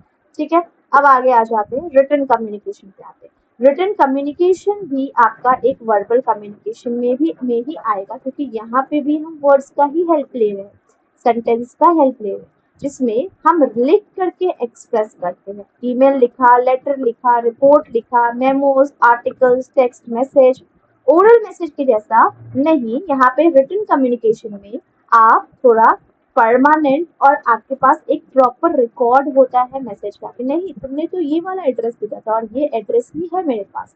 ओरल में बताया होता तो तुम फ्लिप मार सकते थे, बट यहाँ पे तो मेरे पास प्रॉपर रिकॉर्ड है क्योंकि रिटन में तुमने भेजा था। तो ये आपका फॉर्मल और साथ ही साथ प्रोफेशनल सेटिंग में यूज किया जाता है, जहाँ पे एक क्लियर कम्युनिकेशन होना चाहिए, क्लियर डॉक्यूमेंटेशन होना चाहिए, और रिटन कम्युनिकेशन आपको अटेंशन टू डिटेल के लिए वर्क करता है ऑर्गेनाइजेशन में, जहां आप समझने की कोशिश करते हैं कि ऑडियंस मुझे बताना क्या चाहते हैं, ज्यादा एक्यूरेटली एंड कंसाइजली आप बताते हो। ठीक है, तो रिटन कम्युनिकेशन आप में क्लैरिटी को देता है, क्लैरिटी बताता है कि हाँ मेरा कहने का मतलब था तुम 10 बजे आना, मतलब 10 बजे ही आना। आप कनेक्ट कर पाते हो, कॉज को जान पाते हो, कंसाइजेशन होती है, करेक्टनेस होती है। तो written communication refers to the process जहाँ पे आप मैसेज को कन्वे करते हो एक रिटन साइन या सिंबल में, जैसे रिपोर्ट लिखा, मेमो लिखा, ठीक है, ईमेल लिखा, पोस्ट कार्ड लिखा। ठीक है, तो आप क्या कर रहे हो? आप लिख करके दे रहे हो, और लिखने में भी आप किसका यूज ले रहे हो? वर्ड्स का यूज ले रहे हो, सेंटेंस का यूज ले रहे हो। ठीक है, तो ये आपका रिटन हो जाता है। तो रिटन कम्युनिकेशन फर्दर दो कैटेगरी में डिवाइडेड है, एक इंटरनल या और एक एक्सटर्नल। इंटरनल मतलब क्या हुआ? हम इंटरनली मतलब विद इन ऑर्गेनाइजेशन की बात कर रहे हैं। इंटरनल रिटन कम्युनिकेशन जो होता है ये आपका विद इन ऑर्गेनाइजेशन होता है, मतलब ये हमारा ऑर्गेनाइजेशन है। अब इस ऑर्गेनाइजेशन के अंदर जो जो बैठे हैं उनके अंदर में जब बातचीत होगी तो दिस इज आपका रिटन इंटरनल कम्युनिकेशन। जैसे हम एम्प्लॉयज को कुछ मैसेज भेज रहे हैं, मैनेजमेंट को या कोई डिपार्टमेंट को, तो ये आपका इंटरनल रिटन कम्युनिकेशन होगा, क्योंकि लिख करके सब कुछ करते हैं ऑर्गेनाइजेशन। ठीक है, मेमो या कुछ ईमेल भेजा, कंपनी के पॉलिसीज को समझाया, या कुछ ऐसा ऑर्गेनाइजेशन के रिपोर्ट को सर्कुलेट किया, अनाउंसमेंट किया, तो ये उस टाइप का कम्युनिकेशन होता है जहाँ पे इंफॉर्मेशन या कुछ एक्टिविटीज हम शेयर करते हैं, अपडेट को शेयर करते हैं, सो दैट हम ये मेंटेन कर सके ये इंफॉर्मेशन एक स्मूथ वे से फ्लो हो सके। ठीक है, अब एक्सटर्नल रिटन कम्युनिकेशन क्या होता है? एक्सटर्नल मतलब अब हमने इंटरनल का देखा जो विद इन आ रहा था, और एक्सटर्नल मतलब आउटसाइड हो जाएगा ऑर्गेनाइजेशन का, मतलब customers, yes, competitors, yes, suppliers, yes. External written communication जो होता है ये डायरेक्टली आउटसाइडर्स में होता है, जो ऑर्गेनाइजेशन में नहीं है, ऑर्गेनाइजेशन के बाहर के है, कोई ऐसा इंडिविजुअल, ग्रुप या एंटिटीज जो कंपनी के बाहर का है, जैसे कि कस्टमर्स, सप्लायर्स, रेगुलेटरी बॉडीज या जनरल पब्लिक। बिजनेस लेटर हो गया, प्रेस रिलीज हो गया, या मार्केटिंग मटेरियल हो गया, या कस्टमर को मुझे कुछ ऑफर के बारे में बताना है कम्युनिकेट करके, तो हम एक्सटर्नल कम्युनिकेशन का हेल्प लेंगे। मेन गोल क्या होता है आपका एक्सटर्नल का? कि हम कस्टमर्स को रिटेन कर सके, एक पॉजिटिव पब्लिक इमेज बना सके, लीगल रिक्वायरमेंट्स को फुलफिल करते हुए अपने इंटरेस्टेड पार्टीज को जो कि आउटसाइड द ऑर्गेनाइजेशन है सबसे प्रॉपर कम्युनिकेट कर सके। इफेक्टिव रिटन कम्युनिकेशन में दोनों इंटरनल और एक्सटर्नल दोनों ही बहुत इंपॉर्टेंट रोल प्ले करते हैं, जो किसी भी ऑर्गेनाइजेशन को सक्सेस तक ले जाता है, जहाँ क्लैरिटी, कंसिस्टेंसी, प्रोफेशनलिज्म ये सबको फॉलो किया जाता है मैसेज को कन्वे करने के लिए। अब इंटरनल कम्युनिकेशन में क्या क्या आ सकता है? एम्प्लॉय का हैंडबुक, कंपनी के पॉलिसीज, एम्प्लॉयज का newsletter, internal memos, emails, ये सब इंटरनल में आएंगे। एक्सटर्नल में कंपनी का वेबसाइट एक्सटर्नल होता है, बाहर बाहर वाले लोगों के लिए होता है। प्रेस रिलीज, एडवर्टाइज करना, अपने ऑफर्स के बारे में बताना, पब्लिक से एक रिलेशन बनाना, कस्टमर सर्विस, ये सब आपका एक्सटर्नल में होता है। आपके पास रिटन का क्या एडवांटेजेस है, आपके पास एक रिकॉर्ड रहता है कि नहीं तुमने यही बोला था, आप उसे स्टोर करके रख सकते हो, ठीक है, फर्दर कभी हेल्प पड़ा तो। आपको इसमें लॉजिकल और क्लियर एक्सप्रेशन होता है, ठीक है। डिसएडवांटेज ये थोड़ा टाइम कंज्यूमिंग हो जाता है, फीडबैक कभी कभी नहीं भी मिल पाता है, अनसर्टेन होता है एक्सप्रेशन को समझना, ठीक है। तो ये आपका अगेन क्वेश्चन हो गया। अब नॉन वर्बल कम्युनिकेशन हम लोग नेक्स्ट क्लास से स्टार्ट करेंगे, ठीक है। आई होप आपको सेशन अच्छा लगा होगा एंड आपने सेशन को एंजॉय किया होगा। अब नेक्स्ट क्लास हमें स्टार्ट करना है 1 2 3। एक काम करती हूँ, बता ही देती हूँ बच्चों को। नॉन वर्बल कम्युनिकेशन क्या होता है, जहाँ पे हम बॉडी लैंग्वेज का यूज करते हैं, अपने फेशियल एक्सप्रेशन का यूज करते हैं, अपने आई कॉन्टैक्ट का यूज करें, प्रॉक्सिमिक्स, पैरा लैंग्वेज, हैप्टिक्स, टोमिनिक्स, अपीयरेंस, आर्टिफैक्ट, साइलेंस, ये सब की हेल्प से हम मैसेज को प्रोवाइड करें। अब ये सब वर्ड है क्या, ये सब का मीनिंग क्या होता है, हम आगे जानेंगे। मान लो मैं अपने फ्रेंड से कम्युनिकेट कर रही हूँ, मुझे ये जानना है कि मेरी जो फ्रेंड है वो मेरी बात पर अग्री कर रही है या नहीं कर रही है, तो उसने अपने हेड को मूव किया, नॉड किया, इसका और स्माइल के साथ, जिसका मतलब ये है कि yes she is ready with my agreement, वो मेरी बात को मान रही है। हम किसी के साथ आई कांटेक्ट मेंटेन कर रहे हैं, मतलब हम उससे नॉन वर्बल कम्युनिकेशन कर रहे हैं। Personal space, personal touch, communication, intimacy, punctuality, late आना, ये सब क्रोनोमिक्स को रिफ्लेक्ट करता है। अपीयरेंस आपका आर्टिफैक्ट, साइलेंस भी आपका एक कम्युनिकेशन है, याद रखना। Silence is also a communication और बहुत इंपॉर्टेंट कम्युनिकेशन है, जिसकी हेल्प से आप इंफॉर्मेशन को, इमोशंस को शेयर कर सकते हो। अब जैसे कि देख लो यूनिवर्सल फेशियल एक्सप्रेशन, अब ये हैप्पीनेस का है, ये सब का सब आपका नॉन वर्बल कम्युनिकेशन का समझने के लिए है। सैड हो आप शो कर रहे हो सैड फेस, ठीक है, इसको सैडनेस से नॉन वर्बल कम्युनिकेशन। आप डर रहे हो, फियर, आप गुस्सा में हो, आप एंग्री हो, ठीक है, तो ये आप सब यूनिवर्सल फेशियल एक्सप्रेशन है जो आपका नॉन वर्बल कम्युनिकेशन को रिप्रेजेंट करता है। नॉन वर्बल कम्युनिकेशन आप हमेशा ध्यान रखना, जब भी हम किसी से बातचीत करते हैं तो उसमें वर्बल और साथ ही साथ नॉन वर्बल कम्युनिकेशन दोनों ही होता है, वर्बल या नॉन वर्बल दोनों ही होता है। वर्बल कम्युनिकेशन याद रखना हमेशा ही, नॉन वर्बल की अगर बात करें तो नॉन वर्बल उसमें सबसे ज्यादा वेटेज रखता है, मतलब नॉन वर्बल कम्युनिकेशन 55% होता है। वर्बल कितना होता है, वर्बल में आप देखोगे बोला गया वर्ड इज 7%, बोला गया that is spoken word is 7%, and जो टोन होता है आपके वॉइस का दैट इज 38%। तो सबसे ज्यादा कौन सा होता है, सबसे ज्यादा आपका नॉन वर्बल ही होता है। तो नॉन वर्बल कम्युनिकेशन में आपको अपने पोस्चर का ध्यान रखना है, बॉडी लैंग्वेज का ध्यान रखना है, अपने आई कांटेक्ट का ध्यान रखना है, आपके आईज के ब्लिंकिंग का ध्यान रखना है, टोन ऑफ वॉइस, आपके फेस का expression, smell, time, personal presentation, gestures, pitch क्या होगा आपके वॉइस का, ये सब का सब आपका नॉन वर्बल कम्युनिकेशन को रिप्रेजेंट करता है।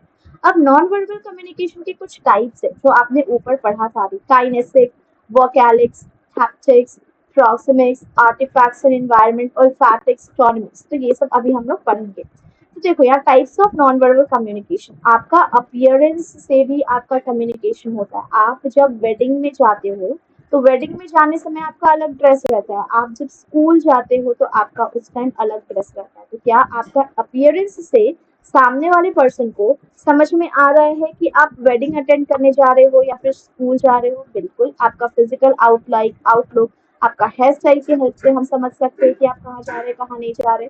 अब जैसे कि ये पर्सन को देख लो, ये पर्सन को, इसको देख के ही समझ में आ रहा है कि ये कोई पार्टी वगैरह अटेंड करने जा रहा है, इसको देख के समझ में आ रहा है कि ये घर में बैठा हुआ है, राइट।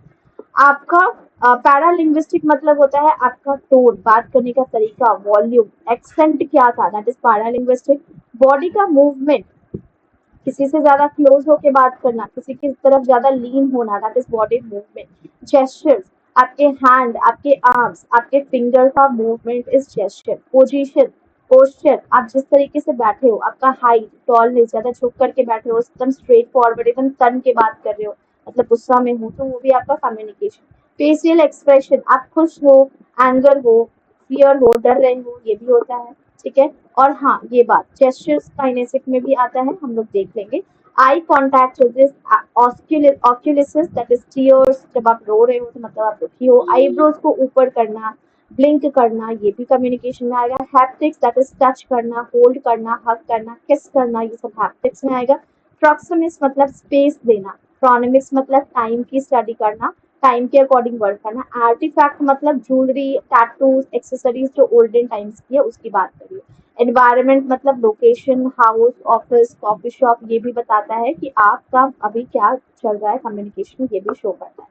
पैरा लैंग्वेज का मतलब क्या होता है? पैरा लैंग्वेज से हमेशा समझता कि हम टोन की बात करें, पिच की बात करें, वॉल्यूम को, कि हमें बात करने समय क्या हमें सॉफ्टली बात करना है, कामली बात करना है, या फिर मुझे अभी लाउडली बात करना है। ठीक है, मेरे टोन को मुझे अभी कॉन्फिडेंस जैसा शो करना है या फिर लो जैसा शो करना है। तो पैरा लैंग्वेज जो होता है ये आपके स्पोकन वर्ड्स में मीनिंग ऐड कर देता है, जिसकी हेल्प से सामने वाला पार्टी ये समझ पाता है कि आपके बोलने का मतलब क्या है। ठीक है, तो पैरा लैंग्वेज आपके शब्दों में अर्थ को जोड़ता है। ठीक है, आपका धीरे से बोलना, शांति से बोलना, ये संकेत करता है कि अभी आप काम नेचर में हो, कुछ चीज आप बोलना चाह रहे हो। मैं मान लो अपने पेरेंट्स से हमें परमिशन लेना है नाइट आउट के लिए, पेरेंट्स से परमिशन लेना है नाइट आउट के लिए, क्या हम लाउडली बोलेंगे या फिर हम कामली बात करेंगे, एकदम शांति से, आराम से, सॉफ्टली परमिशन लेंगे? सॉफ्टली परमिशन लेंगे, एग्जैक्टली। जब आपका छोटा भाई आपका मेकअप ब्रश तोड़ दे, मेकअप ब्रश तोड़ दे, अब आप बताओ आप इससे शांति से बात करोगे या लाउडली बात करोगे? अगर शांति से बात किया तो नेक्स्ट टाइम और 5 तोड़ देगा, तो आपको अभी लाउडली बात करना है। तो दैट इज आपका पैरा लैंग्वेज।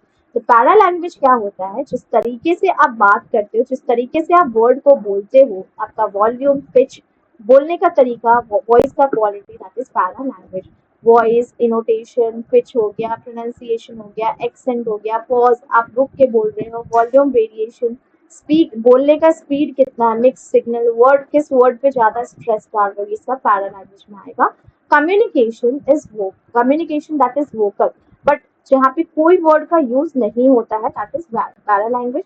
साउंड, ममर कर रहे हैं, vocal quality, volume, rhythm, pitch, inflection, कैसे हम प्रोनाउंस कर रहे हैं, एक्सेंट कौन सा यूज कर रहे हैं, complexity of our sentences, paralanguage. Pitch क्या होता है? पिच का मतलब होता है हाईनेस या लोनेस ऑफ पर्सन वॉइस। आप देखना कोई टीचर जब पढ़ाते हैं कॉलेज में तो कभी एकदम नॉर्मल बोलेंगे, कभी एकदम तेज बोलेंगे, कभी फिर नॉर्मल हो जाएंगे, फिर तेज बोलेंगे, स्ट्रेस डालेंगे, कभी किसी वर्ड पे नहीं डालेंगे। तो आपका एक्साइटमेंट या फिर एंग्जाइटी को भी शो करने में हेल्प करता है। जब आप किसी को कुछ न्यूज देने में बहुत एक्साइटेड फील करते हो तब आप एकदम तेजी से बोलते हो, मतलब हाई पिच में बोलते हो, राइट। और लो पिच कब बोलोगे? जब कोई सीरियस रीजन, कोई सीरियस सिचुएशन होगा, है ना। अब वॉल्यूम मतलब लाउडनेस या सॉफ्टनेस ऑफ स्पीच, जहाँ पे आप बहुत इंथुसियास्टिक हो तो आप लाउडली बात करोगे, या फिर जब इंटीमेसी का सिचुएशन है, सीरियसनेस का सिचुएशन है, तब आप सॉफ्टली बात करोगे। टोन का मतलब क्या होता है? आपके बात करने का क्वालिटी, इमोशनल क्वालिटी, एटीट्यूड क्या है। एक वार्म और फ्रेंडली टोन जो है ये शो करता है कि आप अप्रोच कर रहे हो। एक हार्श टोन इंडिकेट करता है कि आप फ्रस्ट्रेशन और गुस्से में हो। इनोटेशन का मतलब हुआ कि आप जो पिच के हेल्प से बातचीत कर रहे हो, जैसे कि राइजिंग इनोटेशन मतलब हुआ कि आप अब सेंटेंस को एंड करने वाले हो। आपका लाइक इनोटेशन के हेल्प से हम देख सकते हैं कि क्या आप किस तरीके से बात करें। तो पैरालिंग्विस्टिक का ये सब एलिमेंट्स था, तो सिंपली सबके साथ सब मिल करके आपका कम्युनिकेशन को अच्छा करता है, इन्फ्लुएंस करता है, सो दैट हम सामने वाला पर्सन आपके मैसेज को समझ सके। Volume, loudness and softness, large audience से जब हम बात करते हैं तो लाउडली बात करते हैं, वेयर जब हम प्राइवेट कॉन्वर्सेशन करते हैं तो सॉफ्टली। तो ये आपका वॉल्यूम हुआ। स्पीड ऑफ वॉइस, कब आपको तेजी से बात करना है, कब आपको धीरे से बात करना। जब अर्जेंट केस होगा, अर्जेंट मैटर होगा, तब आप बहुत तेजी से बात करोगे। जब आपको बहुत सोच सोच के बोलना है तब धीरे बात करोगे। इनोटेशन मतलब पिच कैसा होना चाहिए। राइजिंग इनोटेशन मतलब एंड ऑफ द सेंटेंस या फिर सिग्नल ऑफ क्वेश्चन, या फिर आपका इनोटेशन स्टेटमेंट। ठीक है, टोन ऑफ वॉइस आपका क्वालिटी, एटीट्यूड एक्सप्रेस करना है, speech warm, friendly, welcoming message ना। प्रोनाउंसिएशन कैसा होना चाहिए? करेक्ट प्रोनाउंसिएशन का यूज करना। आर्टिकुलेशन, स्पीच, साउंड, स्पेशली जब आप यूज करते हो। ठीक है, पॉज, कब आपको रुकने का है, पंक्चुएशन मार्क कब यूज करने का है, रेट क्या होना चाहिए। ठीक है, तो ये बॉडी लैंग्वेज और पैरा लैंग्वेज का डिफरेंस को देख लेते हैं। बॉडी लैंग्वेज मतलब वो आपका फेस का एक्सप्रेशन, बॉडी में आपका आईज, आपका लिप्स, आपका जेस्चर, आप किस तरीके से बैठे हो, ये आपका बॉडी लैंग्वेज में आएगा। बट पैरा लैंग्वेज में आपका टोन, पिच, वॉल्यूम ये सब आ जाएगा। बॉडी लैंग्वेज में आपका फेस का एक्सप्रेशन, आपका पोस्चर, आई का मूवमेंट, बॉडी का मूवमेंट ये आएगा। बट पैरा लैंग्वेज में voice, pitch, volume, rate of speech, pause या इनोटेशन, ठीक है। बॉडी लैंग्वेज में आपका फिजिकल मूवमेंट आता है, ठीक है। बट पैरा लैंग्वेज में आपका वोकल लैंग्वेज, वोकल की बात की जा रही है, ठीक है। बॉडी लैंग्वेज में आप अगर हेड को नॉड कर रहे हो, अपने आर्म्स को क्लोज करके बैठे हो, ठीक है, मतलब ये बॉडी लैंग्वेज में आएगा। जब आप सॉफ्टली बात कर रहे हो, अपने पिच को हाई कर रहे हो, लो कर रहे हो, तो ये पैरा लैंग्वेज में आएगा। फिजिकल मूवमेंट या एक्सप्रेशन ऑफ बॉडी, तो ये बॉडी मूवमेंट। वोकल फीचर या पैटर्न रिलेटेड टू स्पीच, आपका paralanguage. Non verbal cues आपका बॉडी में आएगा। नॉन वर्बल क्यूज जिसको हम वॉइस के हेल्प से एक्सप्रेस करते हैं, वो पैरा लैंग्वेज। ये आपका देख सकते हो आप इसको, बट आप पैरा लैंग्वेज को सिर्फ समझ सकते हो, सेंस कर सकते हो, सुन सकते हो, बस। यहाँ पे आपका वर्बल मैसेज जाता है, यहाँ पे आपका स्पोकन वर्ड्स जाता है, ठीक है। ये हो गया। एंड ये आपका अपियरेंस लैंग्वेज। अपियरेंस लैंग्वेज मतलब क्या होता है, नॉन वर्बल कम्युनिकेशन का ही ये पार्ट है, जहाँ पे आप किसी का क्लोथिंग के हेल्प से, किसी का ग्रूमिंग के हेल्प से आप उसको समझते हो कि वो अभी क्या करने वाला है। जैसे कि मान लो आपने फॉर्मल ड्रेसअप किया हुआ है जॉब इंटरव्यू के लिए, तो ये क्या शो करता है, ये शो करता है कि आप एक प्रोफेशनल पर्सन हो, एक सीरियस पर्सन हो। बॉडी लैंग्वेज जैसे कि आपका जेस्चर्स, आपका पोजीशन, फेशियल एक्सप्रेशन, आपका फिजिकल मूवमेंट, ये बॉडी लैंग्वेज में आएगा। जहाँ पे आप अगर हेड को नॉड कर रहे हो, अपने आई कांटेक्ट को मेंटेन कर रहे हो, मतलब आप सामने वाले पार्टी के बात से रेडी हो, अग्रीड हो, ठीक है। साउंड पैरा लैंग्वेज, यहाँ पे non verbal communication, vocal language, pitch हो गया, अभी बताया साउंड पैरा लैंग्वेज का, सॉफ्ट बात करना, हाई बात करना, ठीक है। तो ये हो गया आपका मीनिंग। अब जेस्चर और आपका बॉडी, जेस्चर और बॉडी पोस्चर का डिफरेंस बताती हूँ। चाहे जेस्चर और बॉडी पोस्चर का डिफरेंस हम नेक्स्ट क्लास में स्टार्ट करते हैं, ठीक है। आई होप आपको अभी तक का सेशन अच्छा लगा होगा। 202 पेज नंबर से हमें नेक्स्ट में स्टार्ट करना है, ठीक है। तो चलो अभी सेशन को एंड करते हैं। Thank you so much for watching this session everyone. I hope कि आपको सेशन अच्छा लगा होगा एंड आपने सेशन को एंजॉय किया होगा, कुछ ना कुछ जरूर सीखा होगा। व्हाट्सएप ज्वाइन कर लो, टेलीग्राम कम्युनिटी को भी ज्वाइन कर लो, सो दैट आपको क्लास से रिलेटेड सारी अपडेट्स मिल सके, ठीक है। चैनल को भी सब्सक्राइब कर लो और बेल आइकन हिट कर लो, ठीक है। Thank you so much once again. फिर मैं नेक्स्ट क्लास आपको अपलोड करूंगी, तो लिंक टेलीग्राम पे शेयर कर दूंगी। और सारे ही क्लासेस के लिंक जो है आपको ऐसे भी डिटेल क्लास में, आई मीन डिटेल्स में वीडियो का डिस्क्रिप्शन लिंक में मिल जाएगा, ठीक है। चलो thank you so much. I am ending the session now.